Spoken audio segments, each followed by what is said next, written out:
Hi guys, welcome. Hi, my name is Brooke. I am running your conflict management training today. First off, I am so proud of you guys for being RAs and RDs. I think that is a wonderful accomplishment and I know you're gonna do great. And I am here to just equip you guys with some skills on how to look at conflict and when students come to you with their needs, how you can address them, and how you can make them feel more comfortable in your space, and skills that you can even take into your own life, okay?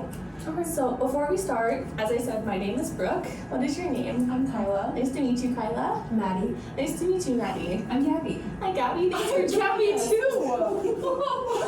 Coincidence. My name's Gabby! That's so cool. Well, I'm glad we have two Gabbies. I'm JD. JD, nice to meet you. I am so excited to have you all here.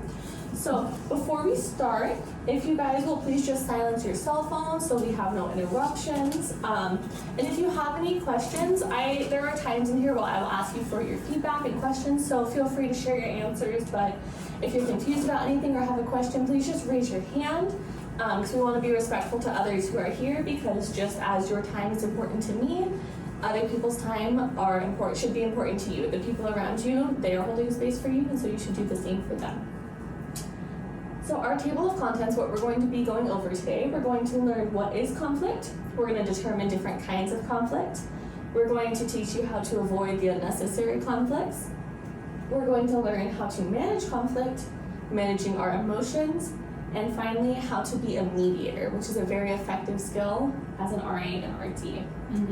So our key objectives, what this training is going to teach you, you will learn how to avoid unnecessary conflict, to bring a sense of harmony into your space, whether that is with students, or in your own personal life, or in your own living situation. We're also going to teach you the skills you need to be able to face conflict head on, and teach you how to end it on a positive note. And finally, we're going to understand how to be an effective mediator, which you will leave the arguments with both people feeling heard and listened to, and that will in turn create that harmonious space. So first off, what is conflict? What does it mean to you? I think it's a difference in opinion. That's a good answer. Thank you. What are some words that come to mind when you hear conflict? Angry. Angry? Argument. Yes. Disagreeing. Yeah. Disagreeing. Thank you. Those are all very, very good answers. So, conflict is a difference between beliefs, goals, opinions, and thinking. Yeah, good job. So, you could have conflict if you believe someone else's actions towards something are wrong or unjust. It can be a rift between two people. It can also be if it's not talked through or brought to attention. It can be that tension and heavy feeling in the room when you have conflict with someone. Or it could just be a difference in interests. Can it be a rift between more than two people? It could. You could have conflict in a group setting, and so that is a bunch of different opinions that are clashing. Or what's even harder is if your space is divided by certain people on different sides who have the same opinion fighting. Yes, Do you think we would see a lot of that as like RAs? Like a room coming against itself? Definitely. It's harder for people who are coming in first time, who have either never had to share rooms or have a very set standard of skill. They can have a really hard time adjusting to this new situation. And so I think you'll have a lot of people coming to you personally, and when you go to talk as a group, you're going to find that the group as a whole has problems, but only the one person came to talk to you about the conflict. It's very common. That was fire, yeah. I think. So we're going to learn about some conflict styles, which are important to your question because different people will deal with their conflict in different ways. Oh, yeah. And so we're going to have avoidant, competing, accommodating, collaborating, and compromising. So avoidant is as it sounds.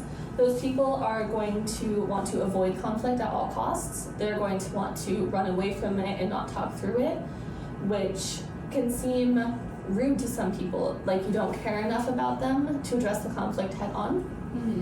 And there's competing, which is where two people want to really assert their ideas and they're aggressive when it comes to their viewpoint and they want to win the argument.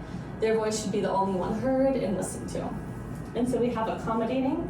It's where one person will put their needs aside for the other person to be able to win the argument. So if someone comes at them competing, they're gonna let their viewpoint go, and they're going to be the only ones standing. Have you two ever heard of someone with an avoidant, competing, or accommodating style? Yeah, actually, my roommate right now, she's very avoidant, and she also likes to start conflict, which I feel like is kind of avoidant and competing at the same time. That's a really good example, that's for sure. Do you want to know? Sure, what's her name? Hannah. Oh, I know, it's okay. It is important that you can take your situation and use it to share with other people. So for example, if someone comes up to you with their roommate and they're like, hey, she's really avoiding conversation, but she likes to start conflict, you can say, hey, I've had this experience with Hannah, and this is how I dealt with it. Oh. And sometimes people don't want to deal with the problem, and the problem doesn't go away, but relating your experience will help someone feel more listened to, and we'll get more into that later. That's a really good question. To finish our two styles, there's collaborating, where it is like everyone in the group, if you all had your own different opinions, we would find a way to satisfy all of them fully. Instead, it's very hard. That's a good observation, because it's hard for everyone to win when two people are against each other. And finally, compromising, which I think is one of the best, but sometimes still hard to do, is where I take bits and pieces of all of your guys' arguments and viewpoints and how you want to go, and you'll mesh them into one. So every person feels heard, every person feels listened to, and a bit of yours is still in there, but you're gonna have to let some of your argument go. And so, unnecessary conflict. Conflict is sometimes hard, so it's good to try and avoid it when you can.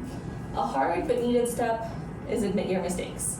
None of us are perfect all the time, and so starting off a conversation by saying, I understand this is where I went wrong, is a perfect step in letting the other person, listen to you knowing what you did wrong and admitting your faults, and so they will in turn feel at home that you understand what the conflict's about, and then you can talk through it. Did you have a question, Tiffany? Yeah, what if you didn't? My name's Gabby. I apologize. Yes, Gabby. Yeah, okay. Anyway, what if you didn't do anything wrong? If you didn't do anything wrong, then I think it's important to just have ears to listen to everything they're saying, which we'll get into more. And if you didn't do anything wrong, then you don't have to apologize for your mistakes, but you want to come in not putting full blame on them that everything they did is wrong, because you have to sometimes listen to why they did it to get in their head to understand, and then help them through that conflict, even if you're in the right in the situation. Yeah, we don't want to gaslight. Good question, Gabby. So, communicating effectively, that means you speak with intent, you want to share what your problem is to get the problem resolved, and you also want to have ears to listen, which is instead of just hearing their voice talk, you want to hear the part of their argument that they're trying to tell you, the root of their issue, where it went wrong with their feeling, so in turn, you can help through that conflict. Another hard one is controlling your emotions.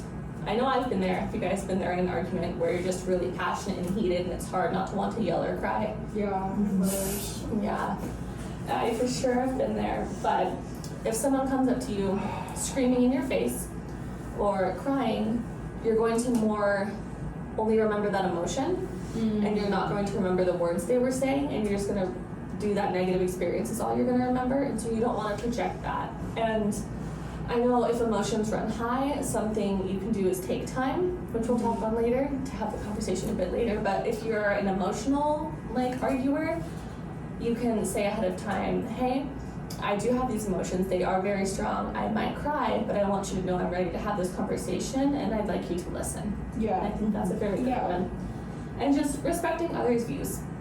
People are not like you. You are unique, you are different, and they're not going to act the same. And so being able to understand that they're going to react differently than you might in a certain situation is how you're going to get in their head and help resolve that conflict. And that's important to understanding other people's heads when you are not a part of the conflict and you're watching two other people to see what views they're taking and help teach them some of these things, to teach them that they are two separate people, and that's why that conflict is going to happen.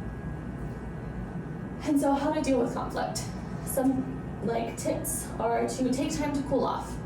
So if you are not ready and your emotions are high and heated, it's okay to go take a step to your room, breathe for a bit, and then come back when you're ready to address it. But a key issue is to bring up that conflict earlier. Address it early on. Don't let weeks go by, don't let some days go by, because it will fester, emotions will get even angrier, and the problem can grow worse during that time. And so affecting and addressing it head on, is going to be one of your best ways to get it dispelled before it grows into something ugly, nasty. And so finding the right place and time, you don't want to spring a conversation onto someone when they're not expecting it. So if your roommate's on their way to work, you're not going to want to be like, I don't want to talk about this now, because they're not going to have the time, and it's going to ruin their work day, and they're going to be mad at you for that, making your conflict bigger. Yeah. And so use nonverbal listening cues.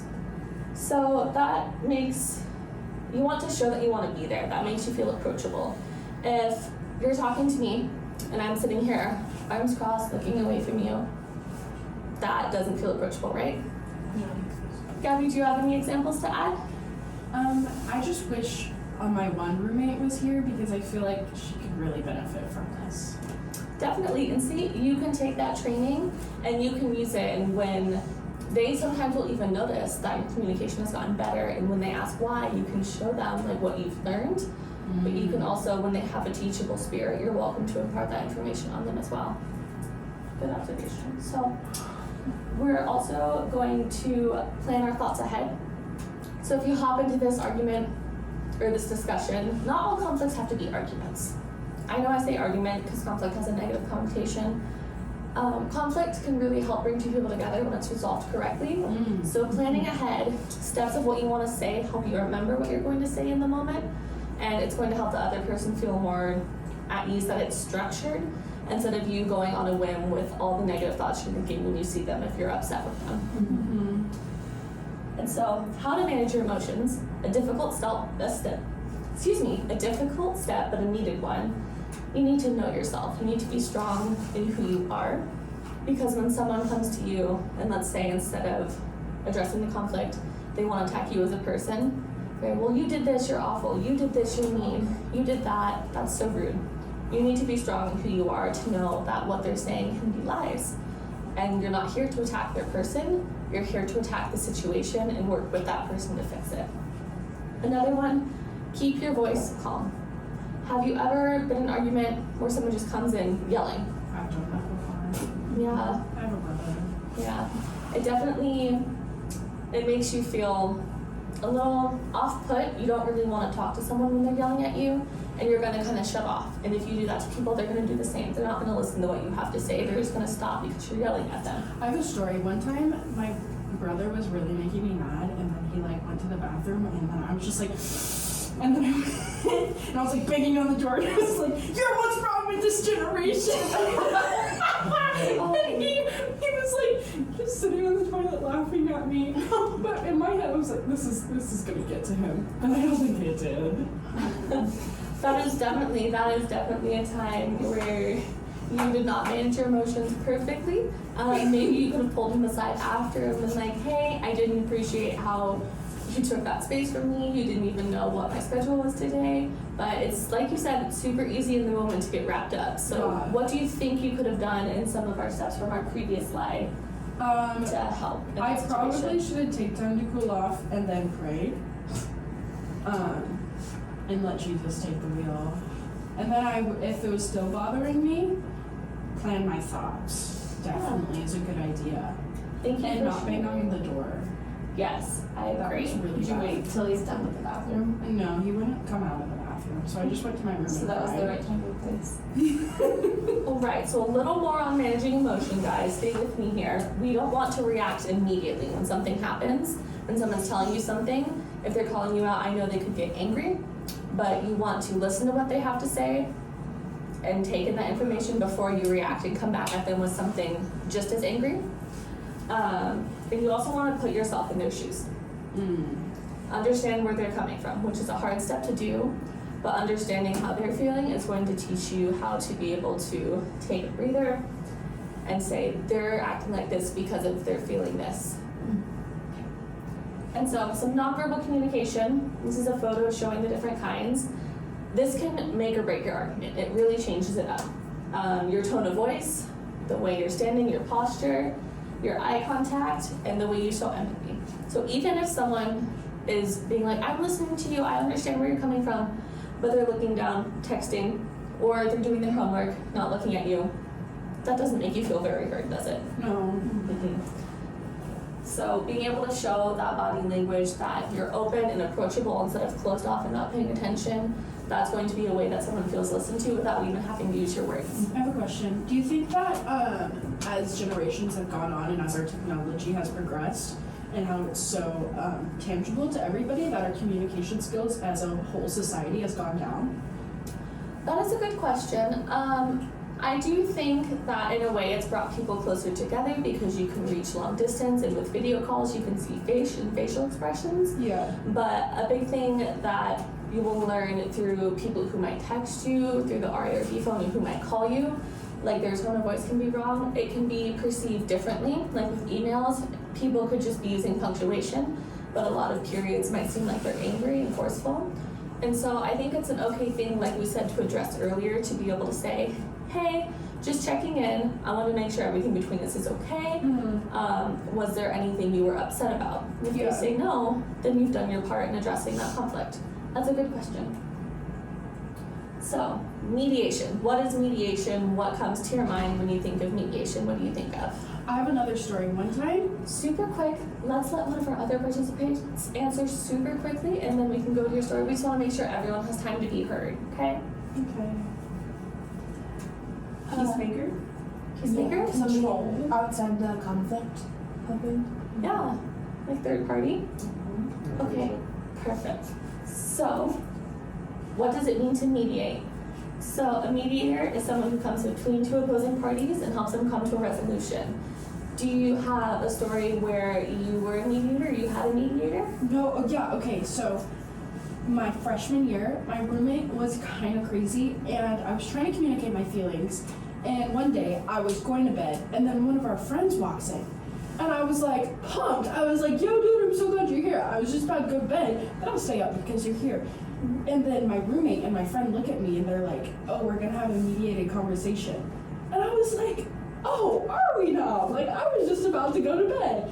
And then nobody told me. So we sit there, and then the girl who had my roommate who had the issue with me was just like kind of attacking me the whole time. The mediator did a great job, and she felt very bad that I didn't know. But that's my story. So you definitely would have liked to have the conflict told to you ahead of time, like schedule a time and place for it to have that mediated conversation? Yeah, not when I was literally in bed. Definitely. That was this high, and I had to crawl up there. I'm over it. Yeah. That is definitely, that's something you can impart as the mediator to tell the person asking you to mediate that the other person really needs to be aware. Yeah. And so that's a really good example you can use. You are full of some very great stories, Gabby. I appreciate it. Thank you.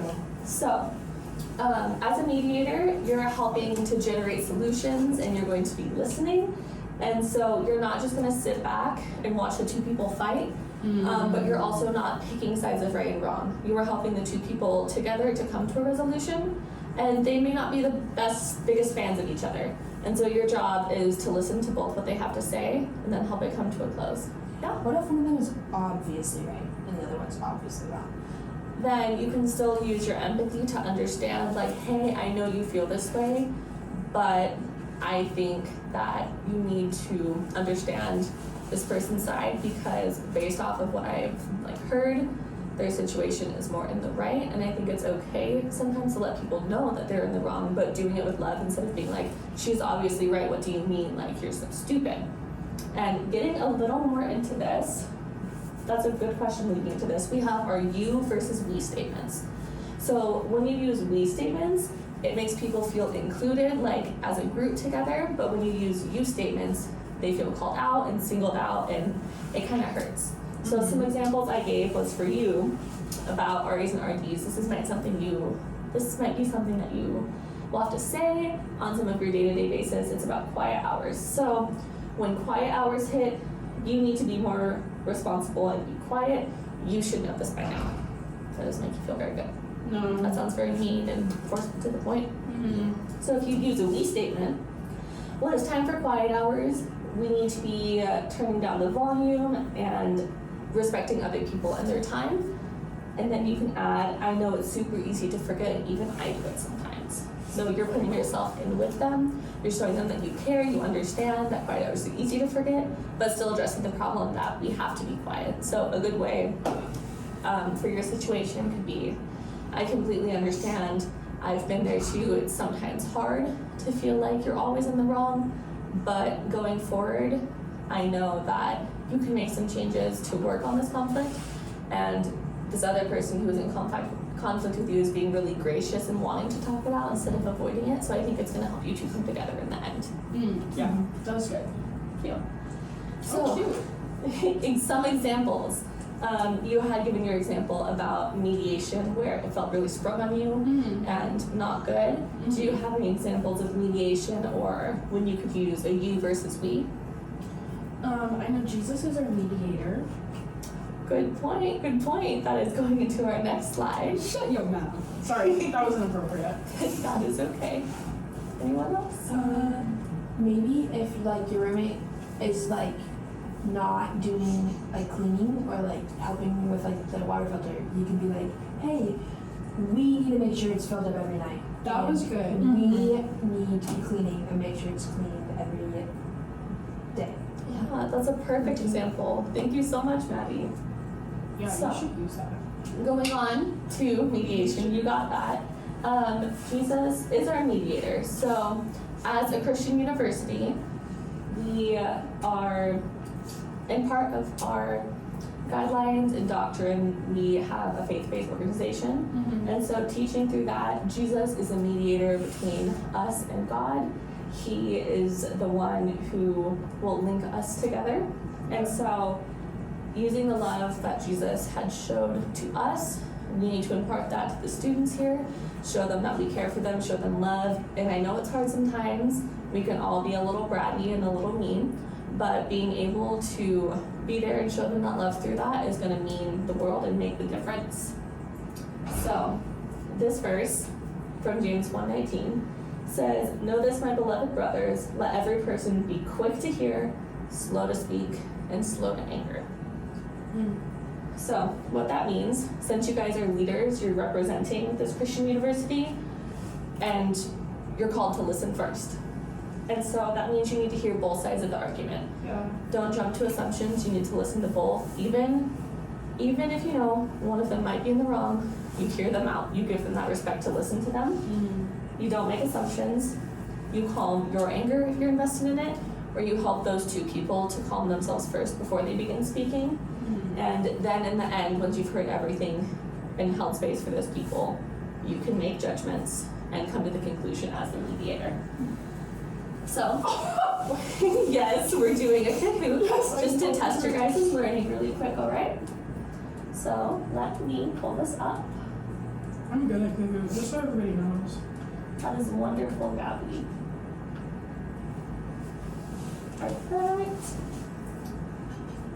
Alright. So, Oh, it's not loading. Mine is needed. mine loaded. Oh, perfect. So our game pin's on screen. Gonna be, Oh, I'm nervous. tell me once it loads. I'm so happy. I know, hey, everything in life, you might have some trainings you don't want to go to, but it's so important because it'll teach you those foundations to make your position easier. And if you don't know it, and they all know it, it's going to be really hard to work with you. Yeah. But since you know your conflict, you could even use it to work with your coworkers. So if you have conflict with JD, or even with management, yeah, you can calm your emotions first because I know they can totally get on nerves. Okay, perfect. So we're gonna go ahead and start. Duh. That's weird. Idiot. Okay, conflict management training. So, question number 1, what is conflict? Oh my gosh.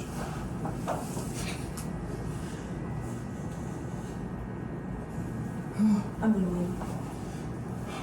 That's Surprise. Yeah.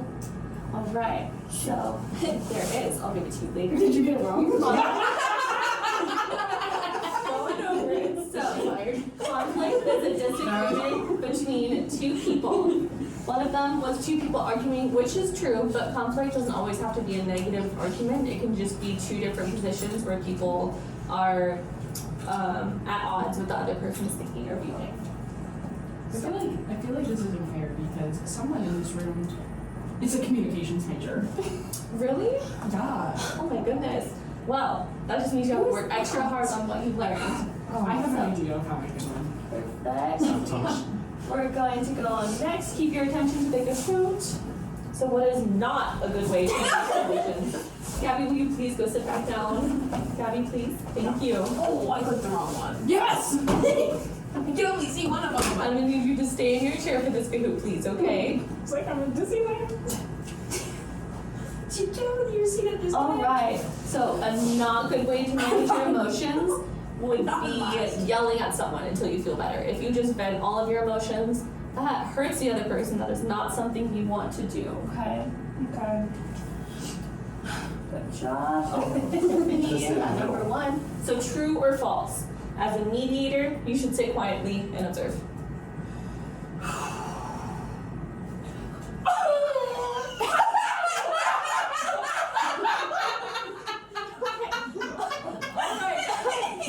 Let's settle down.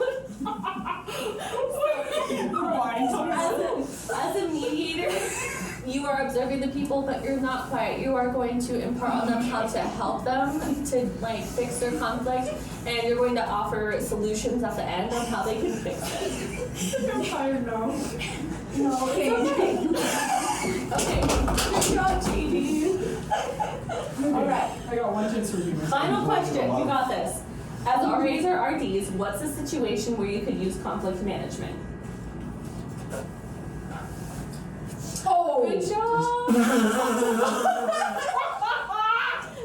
See, Kahoots are such a fun way to bring together. I love it. So, let's jump into it. Yeah, we still get to be an RA. Yes, I yes. don't This do is just you? testing a little how much of you knew your knowledge, guys. So, back to the screen real quick. So, you can use your skills with your coworkers, like I said. You can use it with your friends. And you can use it when roommates are upset and fighting with each other. All of the above, you can use conflict management at your job or even outside once you graduate and go. All right? So, let's see our podium winners.